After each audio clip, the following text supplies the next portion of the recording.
Normal ಕ್ರಿಕೆಟ್ಗೆ ಯಾವ ಥರ ಸಪೋರ್ಟ್ ಮಾಡ್ತೀರೋ ಬ್ಲೈಂಡ್ ಕ್ರಿಕೆಟ್ಗೂ ಸಹ ಅದೇ ಥರ ಸಪೋರ್ಟ್ ಮಾಡಿ ಅಂತ ನಾನು ಕೇಳ್ತೀನಿ. ಕಣ್ಣು ಕಾಣೋರೇ ಯಾವತ್ತೂ ಸಾಧನೆ ಮಾಡಲ್ಲ, ಕಣ್ಣು ಕಾಣ್ದಿಲ್ದೇವರು ನಾವು ಸಾಧನೆ ಮಾಡ್ತೀವಿ. ಬ್ಲೈಂಡ್ಸ್ಗೂ ಸಹ ಸಹಾಯ ಮಾಡಿ ಅವರಿಗೆ ಒಂದು ಆಪರ್ಚುನಿಟಿ ಕೊಟ್ಟು ನೋಡಿ ಅಂತ ನಾನು ಕೇಳ್ಕೊಳ್ತೀನಿ. ಮತ್ತು ನಾನು ಬ್ಲೈಂಡ್ ಕ್ರಿಕೆಟ್ನ ಕ್ಯಾಪ್ಟನ್ ದೀಪಿಕಾ ಟಿಸಿ ಮಾತಾಡ್ತಾ ಇದ್ದೀನಿ. ಗೆದ್ದಿದ್ದೆ ಹೇಗೆ ನನ್ನ ಹಿಸ್ಟ್ರಿ ಎಲ್ಲ ಮಾಸ್ಟರ್ ನ್ಯೂಸ್ನಲ್ಲಿ ಬರುತ್ತೆ, ಖಂಡಿತ ಎಲ್ಲರೂ ನೋಡಿ ಸಬ್ಸ್ಕ್ರೈಬ್ ಮಾಡ್ಕೊಳ್ಳಿ. ದೀಪಿಕಾ, ತುಂಬ ಜನ ಅಭಿನಂದನೆಗಳು ತಿಳಿಸ್ತಾ ಇದ್ದಾರೆ ನಿಮಗೆ. ಅಂಧತ್ವವನ್ನು ಮೀರಿ ಇವತ್ತು ಸಾಧನೆ ಮಾಡಿ ಇಡೀ ಒಂದು ಮಹಿಳಾ ಕುಲಕ್ಕೆ ನೀವೊಂದು ಎಕ್ಸಾಂಪಲ್ ಆಗಿದ್ದೀರಾ. ಇಂಥ ಒಂದು ಯಶಸ್ಸಿನ ಒಂದು ಖುಷಿನಲ್ಲಿ ಏನು ಹೇಳೋಕ್ಕೆ ಇಷ್ಟಪಡ್ತೀರಿ? ಸರ್, ಅಂತಂದರೆ ಸಮಾಜದಲ್ಲಿ ಒಂಥರ ಅಂಧತ್ವ ಅಂತಂದರೆ ಏನೋ ಒಂಥರ ಕೆಳಗಡೆ ನೋಡ್ತಾರೆ.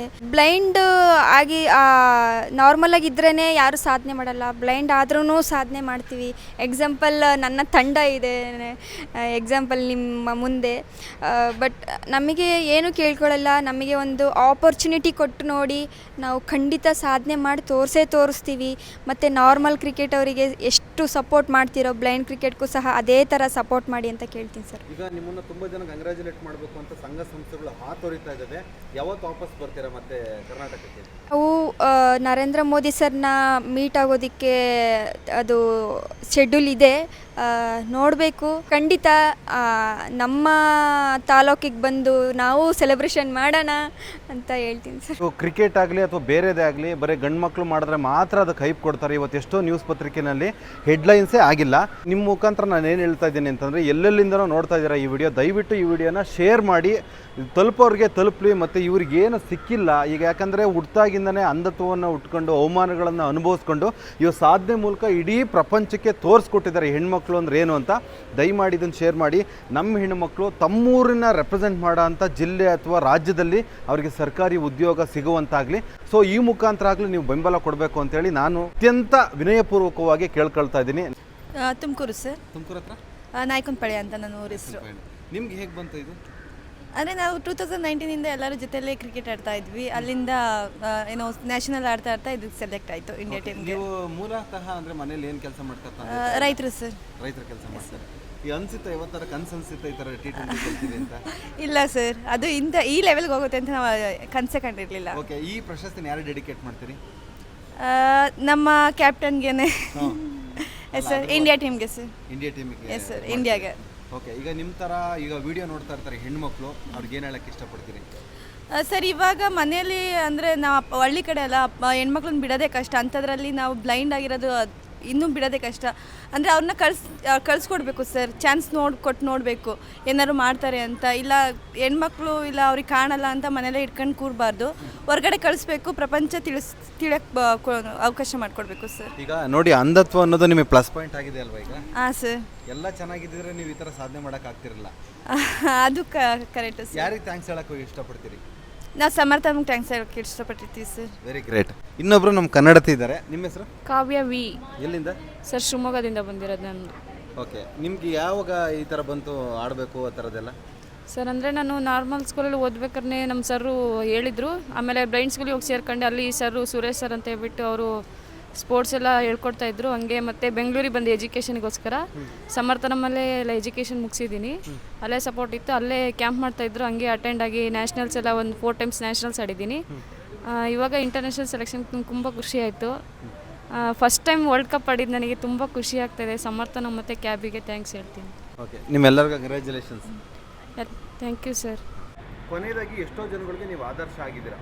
ಅಂದರೆ ಎಲ್ಲ ಅಂಗಾಂಗಗಳಿದ್ದು ಏನೂ ಸಾಧನೆ ಮಾಡಿದ್ರೆ ಸೋಂಬೇರಿ ಆಗೋರಿಗೆಲ್ಲ ನೀವು ಆದರ್ಶ ಆಗಿದ್ದೀರಿ. ಹೆಣ್ಮಕ್ಳು ಕೂಡ ಒಂದು ಸಂದೇಶ ಕೊಟ್ಟಿದ್ದೀರಿ.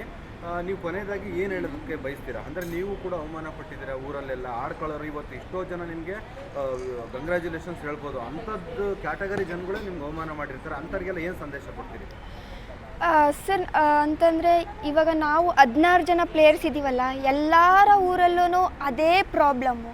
ಎಲ್ಲರ ಊರಲ್ಲೂ ಅದೇ ಥರ ನೆಗೆಟಿವಾಗಿ ಮಾತಾಡಿದ್ದಾರೆ. ನಿನಗೆ ಕಣ್ಣು ಕಾಣಿಸಲ್ಲ, ನೀನೇನು ಮಾಡ್ತೀಯಾ, ನೀನೇನು ಓದ್ಕೊಳ್ತೀಯಾ, ಏನು ಆಟ ಆಡ್ತೀಯಾ ಅಂತ ಎಲ್ಲರಿಗೂ ಕ್ವಶನ್ ಮಾರ್ಕು. ಅದು ಇವತ್ತು ನಾವು ಸಾಧನೆ ಮಾಡಿ ತೋರಿಸಿದ್ದೀವಿ. ನಾನು ಅವರಿಗೆಲ್ಲ ಒಂದೇ ಹೇಳೋದು, ನಮಗೂ ಕಣ್ಣು ಕಾಣೋರೇ ಯಾವತ್ತೂ ಸಾಧನೆ ಮಾಡಲ್ಲ, ಕಣ್ಣು ಕಾಣ್ದಿಲ್ದೇವರು ನಾವು ಸಾಧನೆ ಮಾಡೇ ಮಾಡ್ತೀವಿ. ಮತ್ತು ನಾನು ಸೊಸೈಟಿಗೆ ಒಂದೇ ಕೇಳ್ಕೊಳ್ಳೋದು, ಬ್ಲೈಂಡ್ಸ್ಗೂ ಸಹ ಸಹಾಯ ಮಾಡಿ ಅವರಿಗೆ ಒಂದು ಆಪರ್ಚುನಿಟಿ ಕೊಟ್ಟು ನೋಡಿ ಅಂತ ನಾನು ಕೇಳ್ಕೊಳ್ತೀನಿ. ಮತ್ತು ಕರ್ನಾಟಕ ಗೌರ್ಮೆಂಟ್ ನಮಗೆ ಒಂದು ಉದ್ಯೋಗ ಕೊಡಿ ಅಂತ ನಾನು ನಿಮ್ಮಲ್ಲಿ ಮನವಿ ಮಾಡ್ಕೊಳ್ತೀನಿ ಸರ್. ತುಂಬ ಜನಗಳು ಕೇಳ್ತಾ ಇರೋದು ಬ್ಲೈಂಡ್ ಅಂತಂದರೆ 100% ಬ್ಲೈಂಡ್ಸಾ ಅಥವಾ ಹೆಂಗೆ ಅಂತ, ಯಾವ ಥರ ಇದು? ಸರ್, ಇದು ಬ್ಲೈಂಡ್ ಕ್ರಿಕೆಟ್ ಅಂತಂದರೆ 3 ಕ್ಯಾಟಗರಿ ವೈಸ್ ಬರುತ್ತೆ. B1 ಅಂತಂದರೆ ಏನೂ ಕಾಣಿಸೋದಿಲ್ಲ ಅವರಿಗೆ, ಒಂಚೂರು ಕಾಣಿಸೋದಿಲ್ಲ. B2 ಅಂದರೆ ಅಪ್ ಟು 2 ಮೀಟರ್ಸ್ವರೆಗೂ ಕಾಣಿಸುತ್ತೆ. B3 ಅಂತಂದರೆ ಅಪ್ ಟು 3-4 ಮೀಟರ್ಸ್ವರೆಗೂ ಕಾಣಿಸುತ್ತೆ. ಸೊ ಹಂಗಾಗಿ ನಂದು B3 ಕ್ಯಾಟಗರಿ ಬರುತ್ತೆ ಸರ್. B1 ಆಲ್ಮೋಸ್ಟ್ ಎಲ್ಲ ಕೇಳಿಸ್ಕೊಂಡೇ ಆಡ್ತಾರೆ ಅವರು. ಒಂದು ಬ್ಯಾಟಿಂಗ್ ಮಾಡ್ಬೋದು, ಮತ್ತು ಫೀಲ್ಡಿಂಗ್ ಮಾಡ್ಬೋದು, ಬೌಲಿಂಗ್ ಮಾಡ್ಬೋದು. ಮತ್ತು ಬೌಲಿಂಗ್ ಮಾಡಬೇಕಾದ್ರೆ ನಮಗೆ ಕೀಪರು ಇಂಪಾರ್ಟೆಂಟ್ ಆಗ್ತಾರೆ. ಕೀಪರ್ ಸೌಂಡು ಕೇಳ್ದಾದ್ಮೇಲೆ ಕೀಪರ್ ರೆಡಿ ಅಂತ ಕೇಳ್ತಾರೆ B1 ಬೌಲರ್ಸು. ಆಗ ಕೀಪರ್ ಸೌಂಡ್ ಕೊಡ್ತಾರೆ, ಹಿಯರ್ ಅಂತ ಸೌಂಡ್ ಕೊಡ್ತಾರೆ. ಅದ್ರ ಮೂಲಕ ಅವರು ಬೌಲಿಂಗ್ ಹಾಕಿ ಬೌಲ್ ಹಾಕ್ತಾರೆ. ಸೊ ಅದಾದಮೇಲೆ ನಮಗೆ ತುಂಬ ಕಮ್ಯುನಿಕೇಷನ್ ಜಾಸ್ತಿ ಇರುತ್ತೆ ನಮ್ಮ ಕ್ರಿಕೆಟಲ್ಲಿ.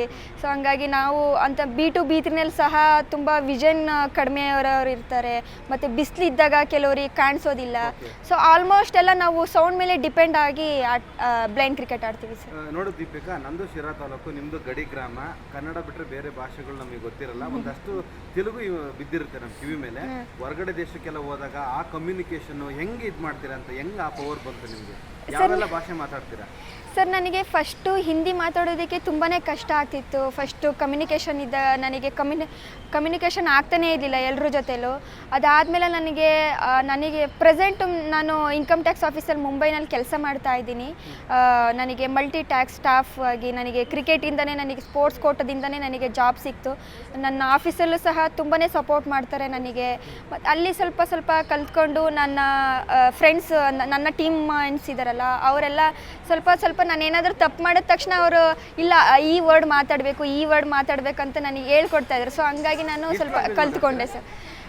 ಹಿಂದಿ, ಇಂಗ್ಲೀಷ್, ತೆಲುಗು, ಕನ್ನಡ ಮತ್ತು ಮಲಯಾಳಂ ಸ್ವಲ್ಪ ಅರ್ಥ ಆಗುತ್ತೆ. ಹೌದಾ? Very nice.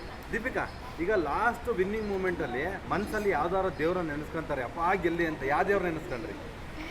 ಸರ್, ನನಗೆ ಶಿವ ಮತ್ತು ವೆಂಕಟೇಶ್ವರ, ಓಕೆ, ಮತ್ತು ನನ್ನ ಮನೆ ದೇವರು ಬೆಳಗೇರಿ ರಂಗಸ್ವಾಮಿ.